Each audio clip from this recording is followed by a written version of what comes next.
ഒരു social being എന്നുള്ള നിലയ്ക്ക് നമുക്ക് ഒരുപാട് ലൈഫ് സ്കിൽസ് ആവശ്യമുണ്ടല്ലേ. അപ്പോൾ ഈ ലൈഫ് സ്കിൽസിൽ ടീച്ചേഴ്സിന് ഇമ്പോർട്ടൻ്റ് ആയിട്ടുള്ള ഒരുപാട് ലൈഫ് സ്കിൽസ് ഉണ്ട്. അതിനകത്ത് തന്നെ നമുക്ക് കമ്മ്യൂണിക്കേഷൻ എടുക്കാം. അപ്പോൾ നമ്മൾ എത്രത്തോളം എഫക്റ്റീവായിട്ട് കമ്മ്യൂണിക്കേറ്റ് ചെയ്യുന്നു എന്നുള്ളത് ഭയങ്കര ഇമ്പോർട്ടൻ്റ് ആണ്. കാരണം നമ്മൾ ഭയങ്കരമായിട്ടുള്ള ഹാർഷ് ടോൺസിലാണോ നമ്മൾ സംസാരിക്കുന്നത്, അല്ലെങ്കിൽ പ്രോപ്പർലി ആണോ നമ്മൾ കമ്മ്യൂണിക്കേറ്റ് ചെയ്യുന്നത്. അതായത് കമ്മ്യൂണിക്കേഷൻ എന്ന് പറഞ്ഞു കഴിഞ്ഞാൽ ജസ്റ്റ് ഇൻസ്ട്രക്ഷൻസ് കൊടുക്കുക എന്നുള്ളത് മാത്രമല്ല, നേരെ മറിച്ച് നമ്മൾ നമ്മുടെ വോയിസ് ടോൺ, നമ്മുടെ വോയിസ് മോഡുലേഷൻ, അല്ലെങ്കിൽ നമ്മുടെ ഫേഷ്യൽ എക്സ്പ്രഷൻ, നമ്മുടെ ഐ കോണ്ടാക്റ്റ്, നമ്മുടെ ബോഡി ലാംഗ്വേജ്, പോസ്റ്റേഴ്സ്, ഇങ്ങനെ ഒരുപാട് കോണ്ടൻറ്റ്സ് അതിനകത്തുണ്ട്.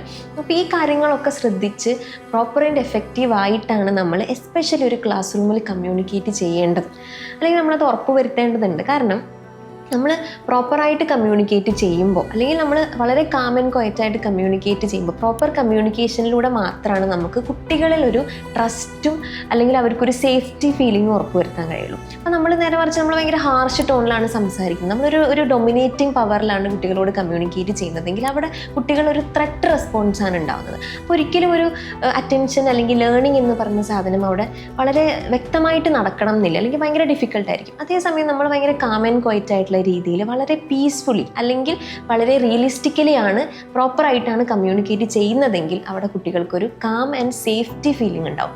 സോ നമ്മുടെ അറ്റൻഷൻ ആൻഡ് മെമ്മറി കുറച്ചും കൂടെ ഈസിലി അവിടെ നമുക്ക് ഇമ്പ്രൂവ് ചെയ്യാൻ കഴിയും എന്നുള്ളതാണ്. സോ അപ്പോഴാണ് നമുക്ക് അവിടെ കുട്ടികൾക്കൊരു ഹാപ്പി ലേണിംഗ് എൻവയോൺമെൻറ്റ് പ്രൊവൈഡ് ചെയ്യാൻ വേണ്ടിയിട്ട് കഴിയുള്ളൂ.